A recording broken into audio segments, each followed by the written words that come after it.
do que há de vir sobre vós, e ser-me-eis testemunhas, tanto em Jerusalém, como em toda a Judéia e Samaria, e até os confins da terra. Bem, poder sentar, irmãos, adorando a Deus.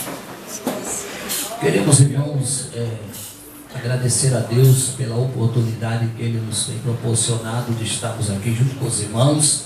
Sinto-me como se estivesse na minha própria congregação, pastor Daniel, hoje já há um tempo, amigo, companheiro, demais irmãos, estou vendo aqui alguns outros também, que há tempo que a gente não via, Orlando conhece eu desde a minha conversão do ano de 1985, onde nós ali aceitamos Jesus na igreja de Vila Mel. Me ajudou bastante e me aconselhou para que eu estivesse hoje aqui com os irmãos. São pessoas que fazem parte da nossa vida e do nosso ministério. Muito bem, amados irmãos, hoje o culto é voltado para a conscientização missionária. O que muitas pessoas precisam hoje, na verdade, é serem conscientizadas, porque muitos já perderam a direção, muitos já perderam o rumo, não sabem nem para onde vai mais. Amém? E nós falamos muito de missão, mas para fazer alguma coisa nós temos que entender o que é, o que vamos fazer, o que estamos fazendo.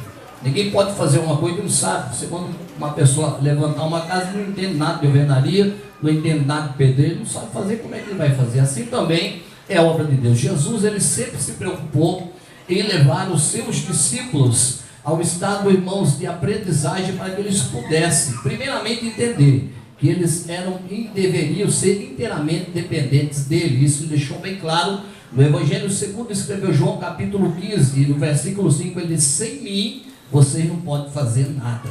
Jesus sempre procurou fazer com que os discípulos entendessem, para que eles fossem dependentes dele. Então Jesus estava, na verdade, preparando os seus discípulos para dar sequência à sua obra após a sua partida. Havia sempre dois tipos de pessoas que seguiam Jesus, irmãos, e todos eram seguidores, mas nem todos eram discípulos. Eu sempre digo que todos que seguiram Jesus, nem todos eram discípulos de Jesus. Jesus mesmo conhecia aqueles que verdadeiramente estavam seguindo a ele por causa da sua doutrina, e aqueles que seguiam Jesus somente pelos sinais que Jesus operava. Hoje também não é diferente. Tem pessoas que querem seguir Jesus porque Jesus dá emprego bom, porque Jesus dá carro bom, porque Jesus abençoa a sua vida financeira, e quem não quer, né, irmão? Então muitas pessoas seguem Jesus por causa disso. É por isso que hoje em muitos lugares, irmãos, tem muitos lugares que estão cheios, que não cabem pessoas, porque a promessa é grande, porque existe evangelho para todo tipo de pessoa, para qualquer tipo de necessidade existe o evangelho. Mas, irmãos, hoje até eu fui abordado na escola bíblica dominical acerca de uma pergunta: o que é que, irmãos, o cristianismo possui que faz com que ele seja o único no planeta que tem o Espírito Santo? Eu disse: qual é a verdade, a mensagem verdadeira, amém? Porque é o Espírito Santo que convence o homem da justiça, do pecado e do juízo. E vou explicar para vocês por quê. Porque, irmãos, nem todos que são seguidores são discípulos. Então muitos seguiam Jesus, porque discípulo é seguidor, mas seguidor pode não ser discípulo. Tem muita gente que não entende, muitas das vezes está correndo atrás de Jesus, mas não é discípulo dele. Jesus, irmão, não está preocupado com seguidores, Jesus quer discípulo. Por isso, após a sua ressurreição, no Evangelho segundo escreveu Mateus, no capítulo 28, quando ele aparece aos seus discípulos naquele monte da Galileia, ele disse: ide e ensinai as nações. Em outra tradução, ele diz: ide, fazeis discípulos de todas as nações, batizando-as em nome do Pai, do Filho e do Espírito Santo, e ensinando-as a guardar todas as coisas que eu vos tenho mandado, e eu estarei convosco todos os dias até a consumação do século. Que Jesus quer a pessoa que verdadeiramente não somente receba o seu ensinamento, mas que guarde. Ali no Evangelho de João, João capítulo 8, versículo 31, a Bíblia diz que Jesus, ele pregando, e ele dizia aos judeus que acreditavam nele: se vós permanecerdes na minha palavra, verdadeiramente sereis meus discípulos, e conhecereis a verdade, e a verdade vos libertará. Quem é discípulo? Discípulo é aquele que tem particularidade com Deus. Discípulo é aquele que tem revelação de Deus. Na parábola do semeador, Jesus, quando ele falou a parábola, os discípulos não entenderam, mas eles chegaram em particular. Sabe por quê? O discípulo tem particular com Jesus. Discípulo chega em Jesus em particular e fala com ele. Jesus esclarece, Jesus revela. Quem sabe você não entendeu alguma coisa até agora, mas eu quero te dizer, fala com ele. Ele vai esclarecer, ele vai revelar, porque discípulo tem intimidade, discípulo tem comunhão, discípulo conhece o céu não só por falar, discípulo conhece o céu do lado de dentro. Eu não sei se você só fala do céu, mas Jesus quer que você conheça o céu. Jesus quer revelar o céu para você. Jesus não veio para nos levar para o reino, mas veio trazer o reino até nós. Aonde está o reino de Deus, pastor? O reino de Deus está entre nós. Aproveita nesta noite, adora Ele, glorifica Ele e participa daquilo que Deus já tem para fazer na tua vida.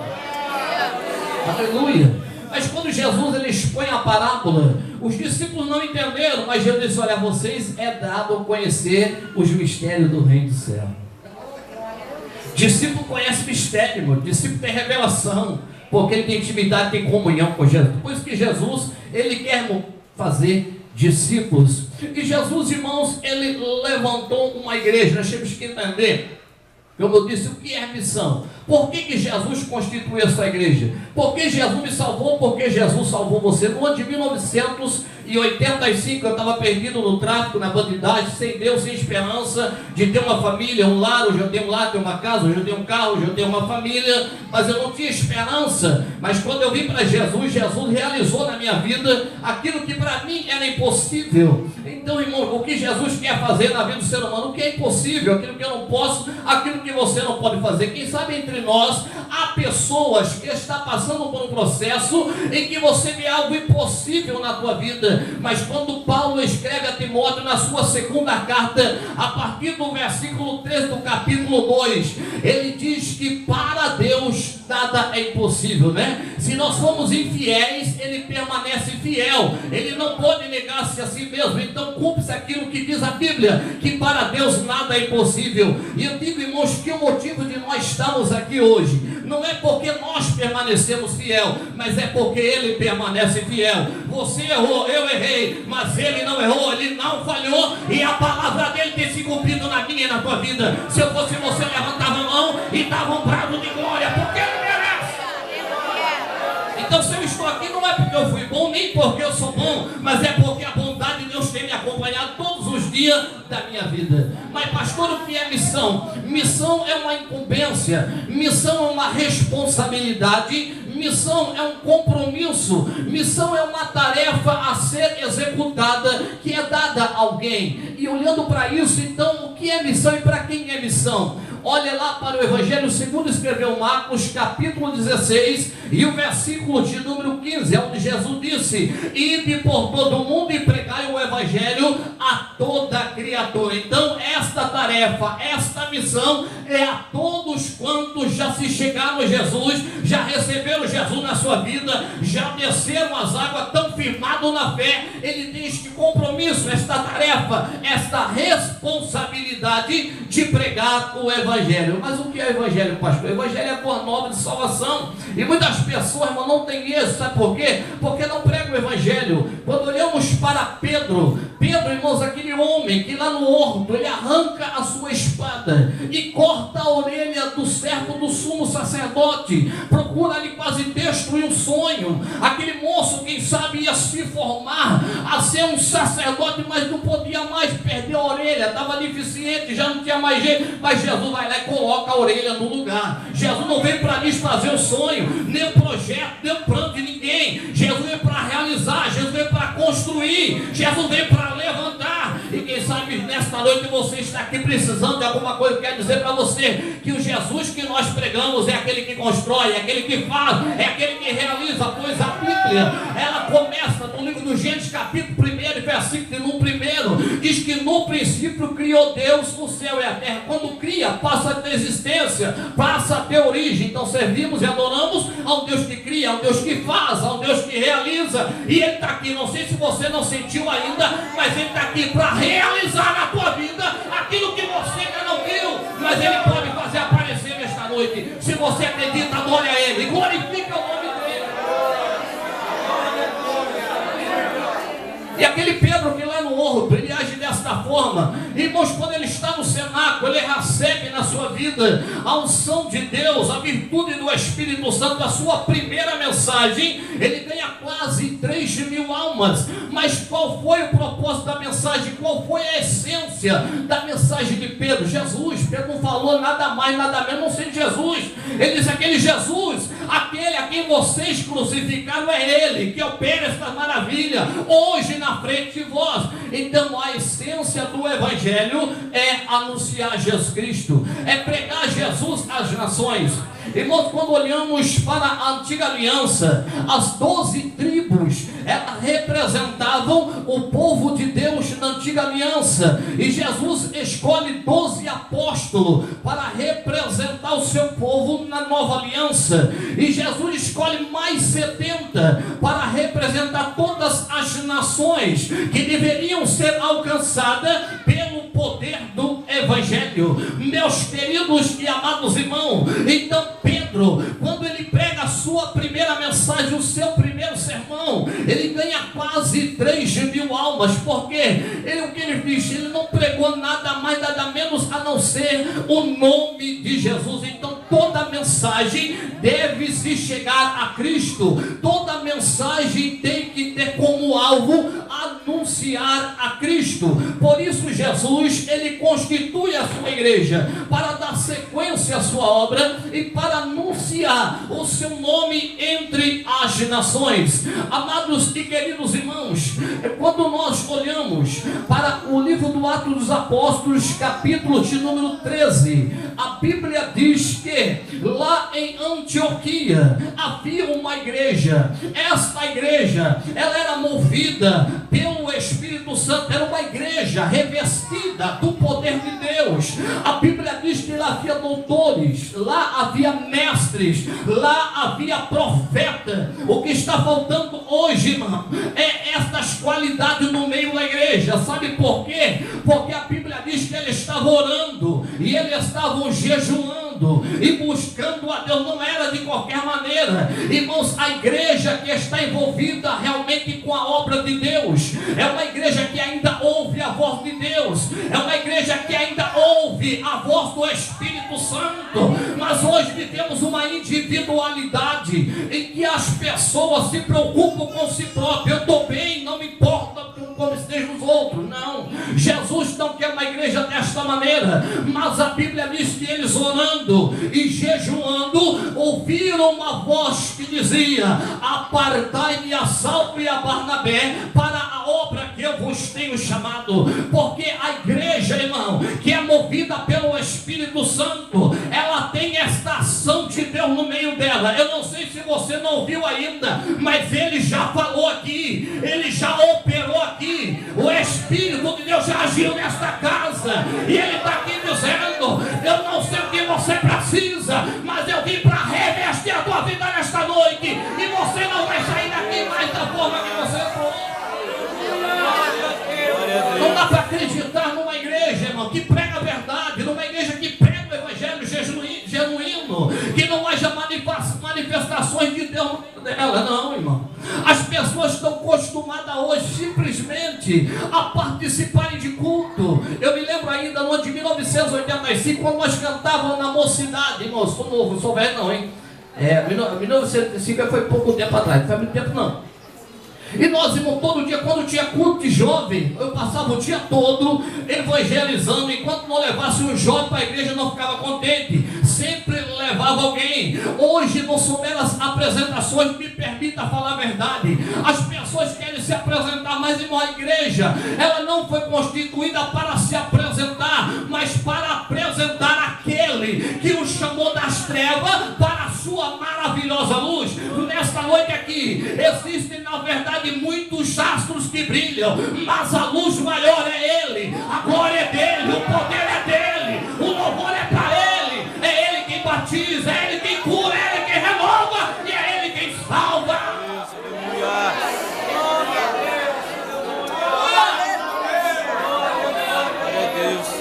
A essência do Evangelho é anunciar a Cristo. Hoje, irmão, infelizmente, hoje fala-se muito de Paulo, fala-se muito de João, fala-se muito de Pedro, fala-se muito de Tiago, mas estes homens levantados por Deus, eles foram constituídos também para fazer parte da igreja, mas para anunciar a Cristo. E quando nós pregamos a Jesus na nossa mensagem, o resultado é positivo. Sabe por quê?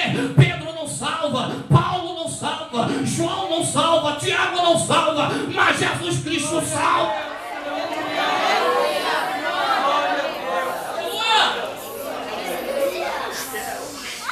A igreja que estava em Laodiceia, ali em Apocalipse capítulo de número 3, a Bíblia diz que o Senhor diz: olha, você diz que você não tem falta de nada, você tem tudo, você está rico, mas olha, eu queria que você pelo menos fosse frio ou quente, mas você é morno.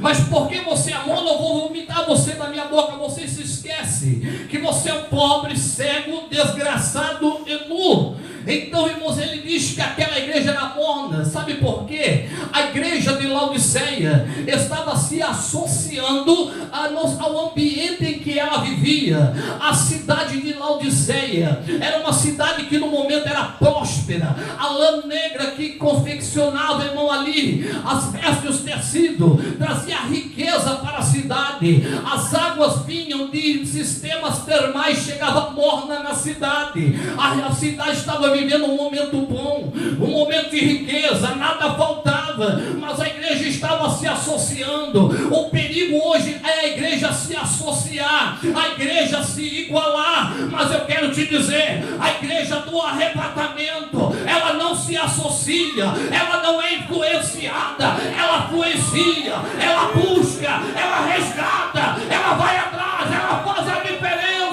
E aonde está a igreja? A igreja, irmão, aleluia, de Filadélfia. Muitos pensam que a igreja de Filadélfia era uma igreja, irmão, que estava vivendo no auge, que estava vivendo na prosperidade. Não, senhores, não era uma igreja grande, a situação da cidade não era a melhor, a perseguição era muito grande por causa de uma comarca judaica que havia naquela cidade. Havia uma comunidade judaica que estava lutando contra os crentes e pedindo para que eles fossem até a sinagoga ou a casa de Deus para adorar a Deus. E o Senhor disse: não se preocupe, você tem pouca força. Isso quer dizer que não estava no momento de força, não era um momento de fortaleza, a força foi-se embora. Mas ele diz: porque guardaste a palavra da minha paciência e você não negou o meu nome, aleluia, eu também vou te guardar na hora da tentação, que há de vir sobre a terra para tentar todos que habitam sobre a terra. Ali o Senhor estava dando uma promessa, que a igreja que guarda a palavra, a igreja que vive a palavra, não iria passar pelo momento da grande tribulação que muitos pregam por aí. A igreja está esperando o arrebatamento, e antes disso a igreja vai embora, você acredita? Porque você vai subir na igreja, vai embora, você tem promessa. Glória a Deus, aleluia. O Senhor estava dizendo: eu tenho a chave de Davi.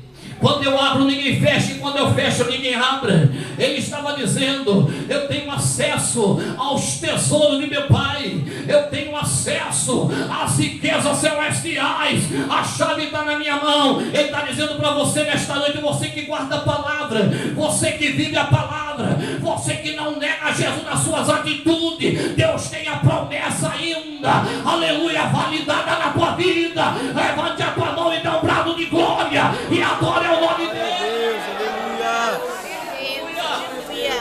A igreja não pode se associar, irmãos. A igreja, ela tem que influenciar. Jesus levantou a igreja para ganhar alma. Irmãos, ali no Evangelho segundo escreveu Mateus, capítulo de número 24, ele diz que o Evangelho do Reino tem que ser pregado a todas as gente, em testemunho, então virá o fim. A missão primordial da igreja é pregar o Evangelho, é anunciar a Jesus como Salvador. Nós ouvimos falar hoje sobre o arrebatamento. Muitos se alegram, muitos se estremecem, porque a situação é difícil, o momento é caótico. Mas quando o crente está firmado na verdade e ele ouve falar do arrebatamento, ele tem prazer de adorar, ele tem prazer de glorificar Deus. Sabe por quê? Ele sabe que ele está pronto, ele pode dizer: Maranata, hora vem, Senhor Jesus. Então Jesus, na verdade, sempre quis conscientizar a sua igreja acerca da responsabilidade e o compromisso de pregar o Evangelho. E esta pessoa, irmão, que está envolvida com a obra de Deus, ela não tem sentido próprio, ela não age por vontade própria, ela não vai no lugar aonde simplesmente era aquela. Não, senhores, quando olhamos para o Atos dos Apóstolos, capítulo 16, nós vamos encontrar ali Paulo sendo impedido pelo Espírito Santo de ir a um determinado lugar para pregar o Evangelho, mas não era pregar, mas não era ali que o Senhor permitia. Tem muitas pessoas que hoje eles se intitulam, dizem: eu vou, Jesus mandou, eu vou. Não pede direção de Deus, não busca a direção de Deus, e ele acha que pode agir segundo a sua própria vontade e acaba partindo. Mas Paulo não. Paulo tinha a direção de Deus, Paulo tinha a visão de Deus, Paulo ouvia Deus falar. E Deus está dizendo para você nesta noite, e você aí, ó, dizendo no teu ouvido: é você que vai lá falar com a Maria, é você que vai falar com o João. Não, você quer falar com Pedro, não é lá, é na casa da Maria. Deus está dizendo: eu estou dando direção nesta noite para alguém, eu estou falando com alguém aqui nesta noite. Você vai aonde eu quero, não é aonde você quer, não. E depois vai aonde quer. Não dá, irmãos, ouvindo a voz de Deus e chega lá e diz: Deus não operou, não aconteceu o que eu esperava, mas Jesus não curou lá, mas Jesus não salvou, não era lá, irmão. É aonde Deus quer você ouvir falar. O vento assopra para onde quer, e você, aleluia, nesta noite também você vai não aonde você quer, você vai aonde Deus quer. A igreja missionária, ela não está na direção, irmão, da vontade humana, não. O pastor presidente não está na direção da vontade dele, não. É Deus agindo na vida dele, é Deus direcionando, é Deus mandando. E nesta noite Deus está dizendo: Deus está falando com alguém aqui, Deus está dando direção para alguém aqui. Deus está dando direção para alguém aqui. Deus está dizendo para alguém aqui: não é lá não, não é onde você quer ir, não. Uma certa vez eu estava orando por um rapaz, ele estava com AIDS, e toda vez que eu ia orar por ele, o Espírito Santo dizia: não ore. Toda vez dobrava o joelho, tem que orar pelo Isaías, o Espírito Santo dizia: não ore. Jesus, orar pelo enfermo? Não ore. De repente chegou um dia, quando eu me deparei, estava dentro da casa do Isaías. Eu nunca vi uma pessoa no estado daquela, pele e osso, a pele grudava no osso. Ele abria a boca, saía só podridão. E eu disse para Isaías: peça perdão do seu pecado. Você está me entendendo? Ele fazia assim com a cabeça. Isaías, Jesus te ama. Jesus tem reservado para você um lugar na eternidade. Aceita Jesus? Ele disse sim. Levanta a mão, dá um sinal. Ele deu um sinal. Eu disse: agora eu vou orar por você, Isaías. Irmão, quando você está na direção de Deus, você ouve Deus falar, você ouve Deus falar no teu ouvido. Deus está falando com alguém aqui, irmão. Aleluia. E vamos orar pelo Isaías. Quando eu fechei o meu olho, o Espírito Santo fala comigo: não ore para curar, que eu não vou curar, ele vai morrer. Eu disse: Jesus, está na tua mão, recebe ele então. Saí dali, irmão, encostou a ambulância, foi para o hospital e morreu. Irmão, quando Deus quer fazer, faz. Quando Deus não quer, não faz. Não adianta, irmão, lutar contra a vontade de Deus. Tem alguém pelejando, botando remo na direção contrária. Deus está dizendo: entra na linha, Deus tem propósito na tua vida, mas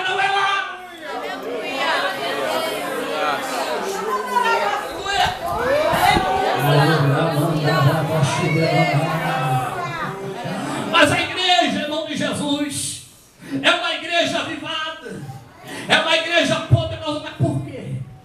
Tem gente que não sabe nem por que recebe poder de Deus na igreja, irmão. Verdade é, vou dizer para você por quê. Nós lemos aqui o porquê em Atos capítulo 1, versículo 7, versículo de número 8. Irmãos, uma vez Jesus preocupado, ele pergunta para os seus discípulos, né, irmãos, questão até de questioná-los acerca da sua pessoa. Ele diz: quem dizem ser o Filho do Homem? Alguém levanta a mão aí. Alguém diz que o Senhor é profeta. Outro levanta a mão. Alguém diz que o Senhor é João Batista.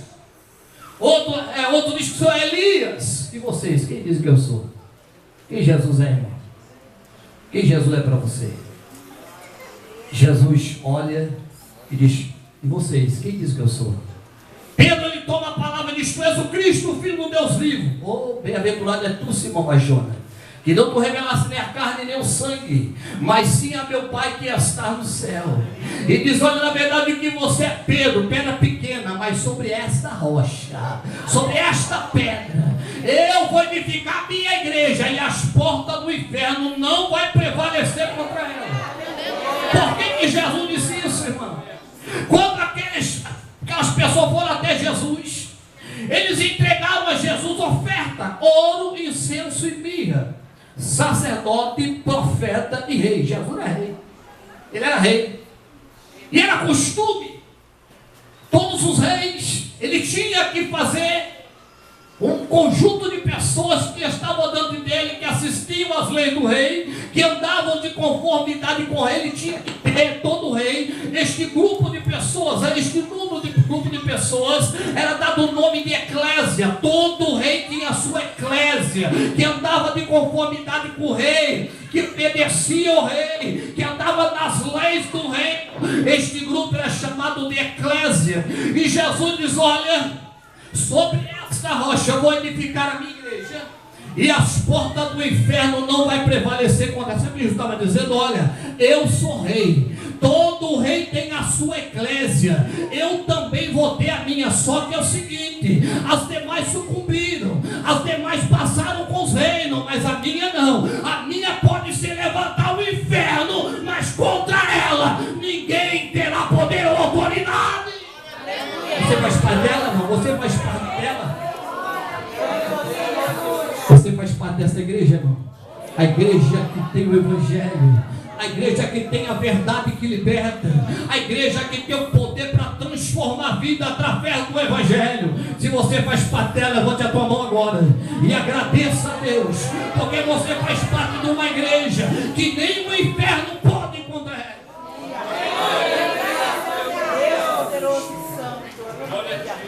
Mas, irmãos, nós temos que entender uma coisa: Jesus, ele atribuiu poder a esta igreja. Jesus atribuiu a ela autoridade. Quando olhamos aqui no relato que está aqui no Atos dos Apóstolos capítulo 1, esse relato fala acerca da pessoa, somente da pessoa de Jesus, acerca do seu ministério e da sua promessa.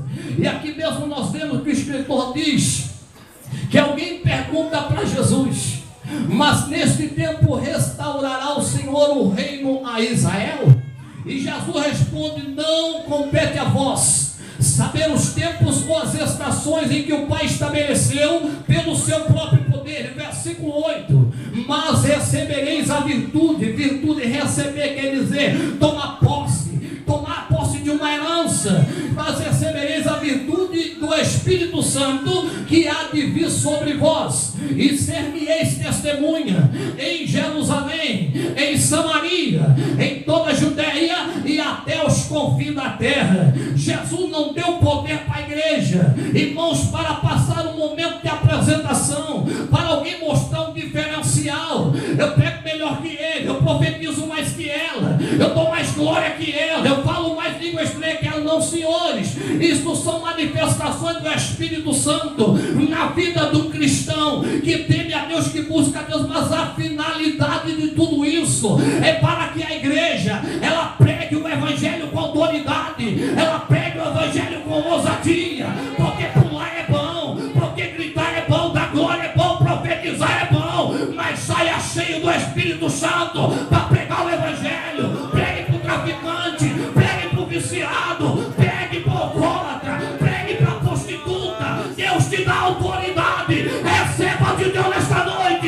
virtude de Deus na tua vida.